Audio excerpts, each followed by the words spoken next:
Welcome to Tibet Talks. This week we have Maya Wang of Human Rights Watch. A new report from Human Rights Watch sheds light on the deeply concerning issue the Chinese government's accelerated efforts to forcibly displace Tibetans from their traditional lands, often under the guise of poverty alleviation and environmental protection. The scale of the forced relocations is massive, and Maya will be telling us about it. China is known to harass journalists, activists, researchers, and their families. So, this episode of Tibet Talks will be voice only. Thanks for listening, and here's the interview. Maya, thank you for joining us today. Your report is a culmination of years of meticulous research and analysis, drawing from over 1,000 official Chinese media sources and scholarly papers. Can you give our listeners a brief overview of the key findings and the scale of these relocation programs in the Tibetan areas? Well, we found that the Chinese government has been systematically using extreme forms of pressure to coerce rural Tibetans to relocate from their long established villages. And since 2016, which is kind of the period of the focus of the report, officials in the Tibetan Autonomous Region have relocated or Mhm, currently relocating 500 villages with over 140,000 residents to new location, often hundreds of kilometers away. Now, mhm, the report focuses on two types of relocation programs. First of all, we detail how the participation in these whole village relocation programs in Tibet, in which, you know, the name suggests that the entire villages are being relocated. These kind of relocations amount to forced relocations in mhm, violation of international human rights law. And in these cases, authorities uses kind of, extreme pressure, also kind of, uses kind of misleading claims that these mhm, relocations will improve people's livelihood and protect the environment. And mhm, after people have moved, the authorities also made people to demolish their own homes so that they cannot return to their former homes. In addition to these whole village relocations, there's a second form of relocations called individual household relocations, and mhm, that is typically involves officials selecting poorer households for relocations for kind of poverty alleviation purposes. And the second form of relocations involve over 500,000 people during this same period. And unlike, in this form of relocations, we officials don't necessarily force people to move, but they often provide misleading claims about how, moving to this new location will bring opportunities, opportunities and employment, which are really not accessible to Tibetans. So our report covers both kinds of relocations, uh-huh. and this during this period between 2016 to 2025. Oh, yeah. So that's like a massive scale of forced relocation taking place in Tibet. And I've read through your report, and it's like the numbers are like massive. I think, just as you just mentioned, and also I'm quoting from the report, like an official statistics suggest that between 2000 and 2025, the authorities will have relocated over 930,000 rural Tibetans. And yeah, most of these relocations, over 709,000 people, or 76% of these relocations have taken place since 2016. That's enormous. I think if I put it into the total entire population of the Tibetans into context, that would be like something like over 20% of the rural Tibetans have been moved around, like from their traditional lands. That brings us to the question, like, what do you believe are the primary motivations behind these accelerated relocation efforts in the Tibetan areas, especially since 2016? So just on the numbers, I mean, there are lots of numbers in the report, which we Uh-huh. tabulated from official figures, and you can take a look at the report. And, we distinguish, basically, the Chinese government has been moving rural Tibetans around Uh-huh. in the last since 2000, in the last 2 decades. Yes. And this particular report focuses on the development since 2016, in which Okay. mass relocations have accelerated. Oh. But we have written two other reports that cover the previous period. And the three reports together show that most rural Tibetans have been moved around or have been subjected to various rehousing and Uh-huh. relocation policies that effectively has an impact on, disrupted their way of livelihood in a, not Uh-huh. always. Our report gives very specific numbers that involves forced evictions, but in some other cases, it's also with kind of persuasion or false information to incentivize them to move. So the government says so for these numbers, you need to look at the report because our report actually makes very specific claims about which kind of relocations is happening, where, and for what justification. But taking together, the official reasons of the government is that they are doing this to preserve the environment. They say that some of these areas where the Tibetans live are, ecologically fragile places, and we need to move people off those areas to give it back Uh-huh. to nature. And then the second reason is often income generation, that they can make a better livelihood in other places. Now, so these are the official reasons. Poverty alleviation is a big project or big, signature project Mhm. of President Xi Jinping since he came to power and so on. So these are official reasons. The Mhm. unofficial reasons now, of course, is how you interpret what is going on in Tibet, right? I think that there is a big element. Well, basically, the whole report is about how people cannot say no to the Chinese government. Any no, individually or collectively, are considered as a form of dissent, Mhm. especially because they're Tibetans. They are considered, it's a Mhm. politically sensitive area, and every kind of opposition to government policies is construed as, essentially a high and a very serious matter Mhm. that could essentially land people in prison, long prison, torture, and so on. So the impact is that essentially people can't say no, and the impact is that their way of life has been changed. Mhm. Now, why is the Chinese government changing people's way of life? I think the subtext, if you take everything together, given the assimilation policies in Tibet, taking away, Tibetan language, or taking away making Tibetan language education being less important, Mhm. pushing Mandarin, and so on, and also essentially surveilling people, down to the very village or in rural areas to these kind of various surveillance systems, controlling kind of religious institutions and so on. Those all have the impact of assimilating Tibetans into this kind of national rejuvenation project under Xi, right? Mhm. That there is a crackdown on religion throughout China, that religions have to be sinicized. Mhm. All of that means that everybody essentially have to be more, quote, Chinese or Mhm. Han Chinese. Although officially the Chinese government says, China is a multi-ethnic nation or whatever, but the basis of that nation is essentially Han. And Uh-huh. to build that nation, they are trying to homogenize or bring the Tibetans and the Uyghurs closer to kind of the embrace of the Chinese nation, whether or not they want it or not, and to essentially industrialize and, well, civilize them, even though that's not the official terminology, to civilize them, to bring them into kind of the way to become wage laborers, to Mhm. be bring them to live in cities, abandon their rural life, abandon their kind of religious ignorance, essentially, to become more, like the rest of people in China, which is then also automatically be ideologically compliant with the Chinese Communist Party and loyal to the party's goal in the world. Oh yeah, Maya. So that's a lot to process through. I mean, like the kind of policies and the programs that are being deployed in Tibet by the Communist Party of China and, of course, the Chinese government.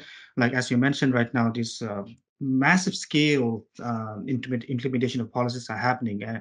As you mentioned, in terms of poverty, in terms of sinicization of religion, and also in terms of sinicization of Tibetans. So I think if taking into the whole context, like it all boils down to in a way, like the nation state building project of Xi Jinping. And I think this is like something that is this is some sort of a priority for him since his presidency, and something that I think would also carry forward in the future as long as he is at the top.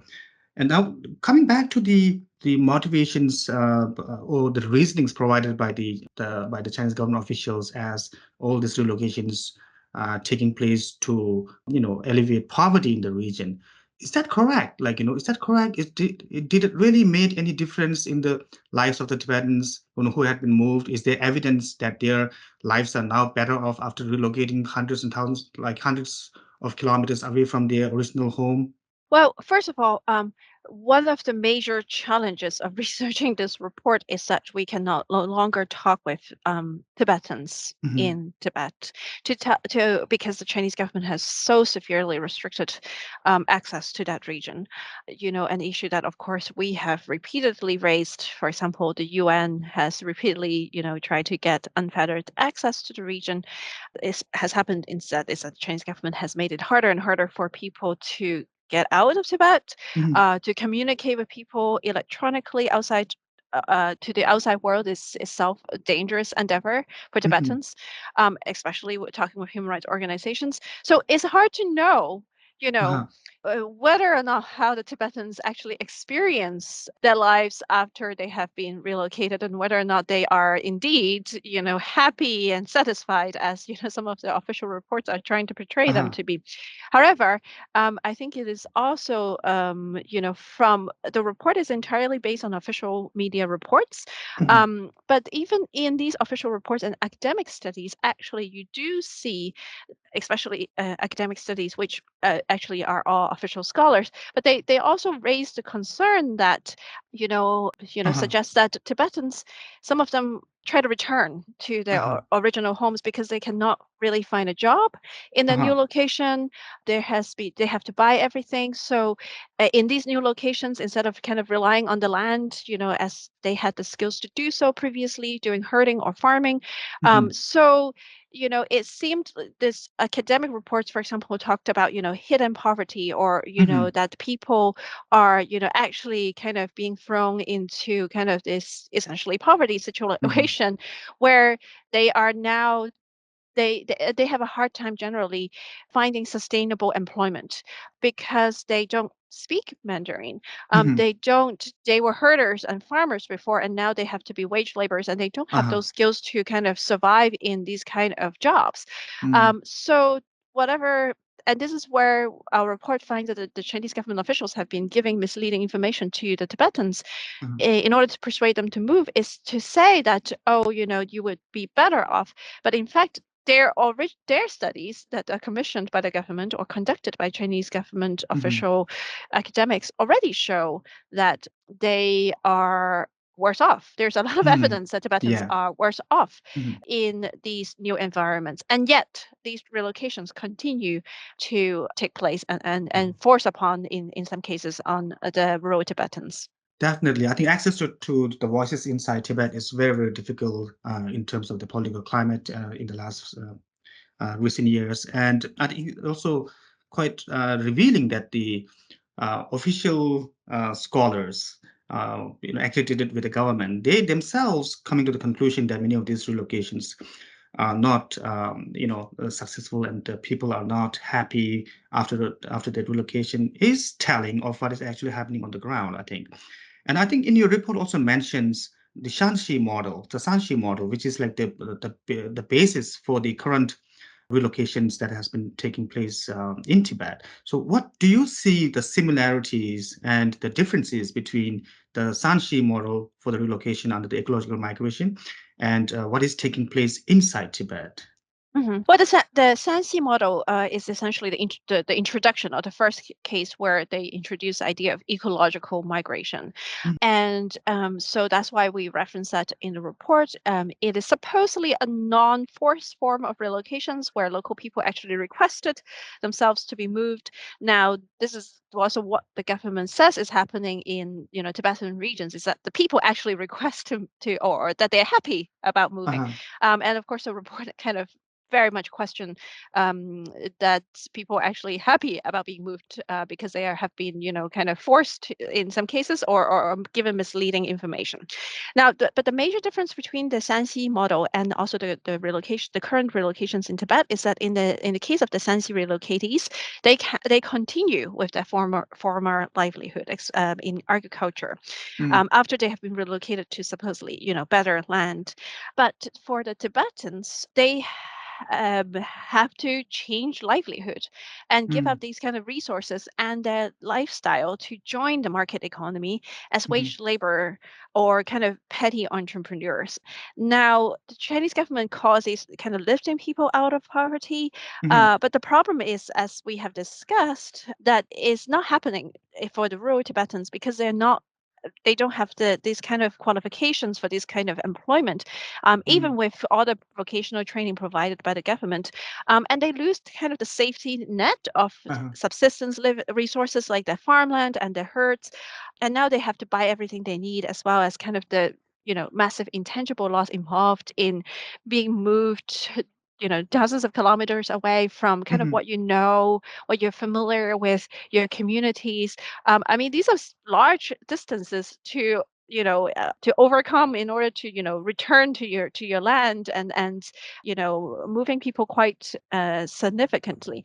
Also, in as I also mentioned, I think in the Sansi model, mm, which the government claims that the soil and the water cannot support the local people. That may be true. I think in the Sansi model, our report doesn't kind of comment on that. But in Tibet, it does not seem like the government doesn't really make a determination about whether or not the land actually supports the people who uh-huh, lives on it. The people who are these areas are being targeted regardless of what the reality is, and people uh-huh. cannot actually have a discussion about that. It is just whatever the government says, and then the people would have to move. In a way, like the primary difference between the Sanchi model and the practice in Tibet is that I think in the Sanchi model, the farmers after relocation they Mm, could practice farming, but in Tibet now, the Tibetan farmers and other herder pastoralists, once they are relocated, they cannot go back to their former livelihood, which is in a way like putting them in this big hamster wheel of poverty again, right? So it was because they don't have the skills that they know, the knowledge that they have is irrelevant in the new marketplace that they are put into. And so from what I see, it's like the hamster wheel it keeps on running and again. So that is something that is quite revealing, and also like it's also revealing that in Tibet there has not been any sort of official study about why people are not able to come out of poverty and straight away implement the policies like top down. This is something also that is a very Chinese government style of policy implementation, top mm. down, like no consultation whatsoever. And this is something that is also disturbing. Yes, Maya, do you have something to add to that? Well, not only that people are required to go along with these policies, Uh-huh. essentially they also have to express gratefulness Oh, yes. for their own Oh, coercion. yes. And I think Uh-huh. that's another hallmark in both Tibet and Xinjiang. And that adds to kind of the feeling of disempowerment and Uh-huh. humiliation that I think these communities often feel. They are not they are being subjected to essentially denigration Hmm. of their own kind of intellectual ability to judge for Yes. themselves what is good for them, what they want to do, but then also have to kind of bend backwards to not only to accept, but Hmm. to express constantly and being monitored for Hmm. expressing their happiness. And I think that is why it is such a inhumane form of government Uh-huh. that means also that this empowerment is not just in terms of livelihood and Uh-huh. kind of physical ability to survive, but also psychological humiliation that I think has an impact on Definitely. Tibetan culture and, Hmm. sorry, on Tibetan kind of identity as a people and as they see themselves in the world. Definitely, definitely. I think as a researcher, also I see a lot of Chinese state media reports on how the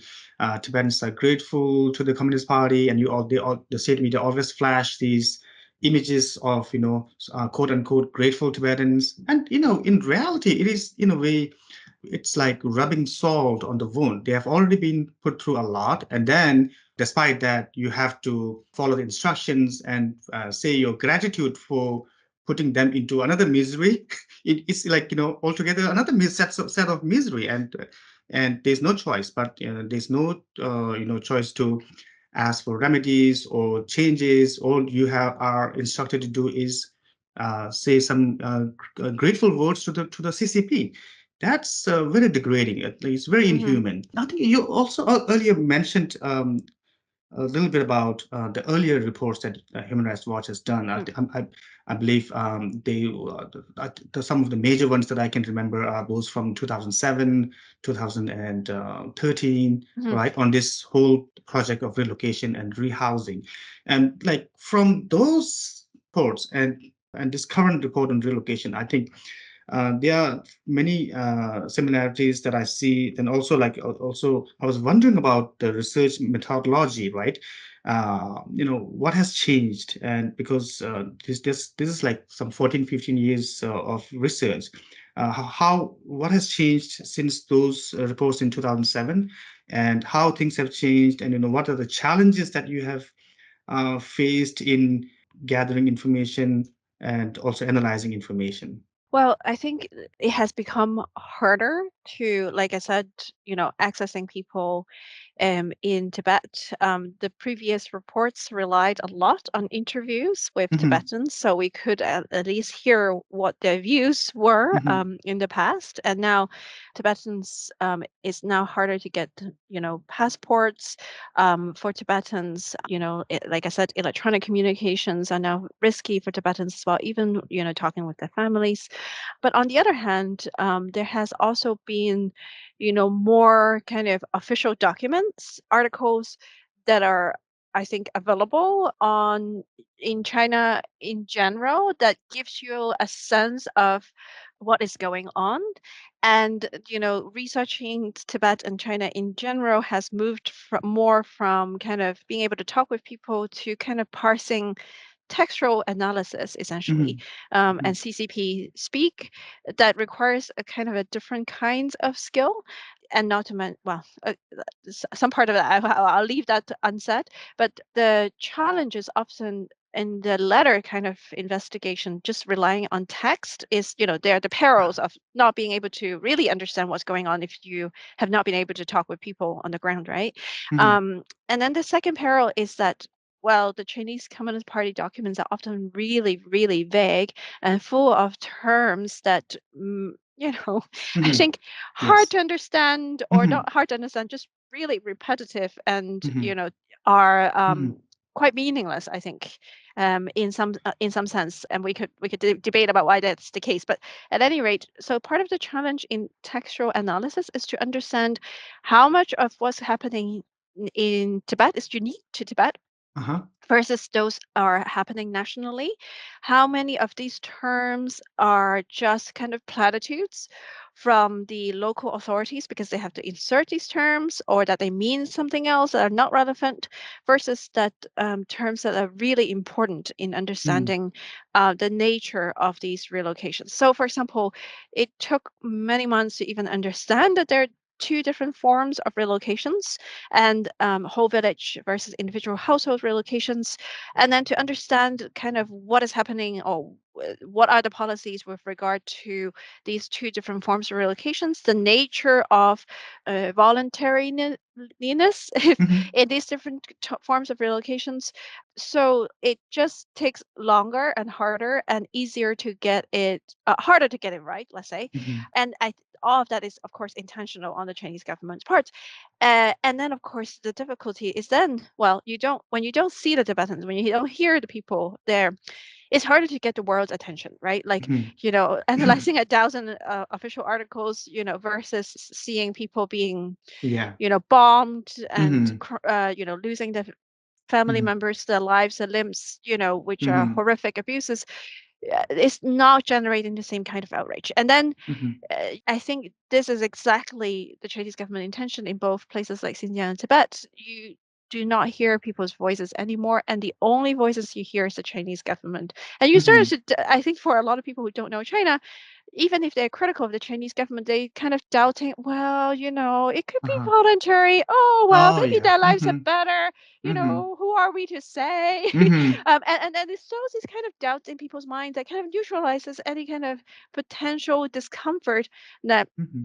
other people, other governments otherwise sympathetic to, the rights of people who, live off the land, Mhm. or Tibetans in general may have towards, sympathy towards Uh-huh. Tibetans as they go through essentially increasingly repressive environments in the last Mhm. 20 years. That's so true. That's so true. I'm like nowadays, all the because of the curtailing of the exodus of fleeing Tibetans, and also I think is the same case in the case of Uyghurs also. Like that's we as an organization also face a very challenging to hear the real voice because Mhm. everything is so surveilled. If you try to contact people inside Tibet, that might put them into danger. And then on the Mhm. other hand, there has been like drastic drop in the number of Tibetans who have been able to make out of Tibet. Now that's compared to 2008. Statistically, it is something like drop of like 99%. So last year, only about a handful of Tibetans, like say about four or five of them, have been able to flee out of Tibet. So that puts it very, very challenging. And then, as researchers, as you also mentioned, like that you have also relied a lot on the official state media and it requires a lot of skill to parse through these texts and to read the Mhm. subtext. That's a skill that only people who have very sharp eyes and the skills to do so will be able to see. But and again, that in a way, the Chinese government is also succeeding in the way Mhm. because that's put, as you just mentioned, some people say, this is might be true that these people are their lives are getting better.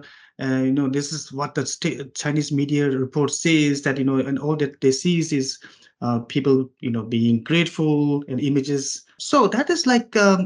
It's a lot of mishmash of policy and propaganda and everything going together. And I definitely see that it's very, very challenging to research Tibet and definitely congratulate HRW on this report, which is massive, at 70 pages. And Mhm. I can definitely see all the hard work that has gone into writing this report.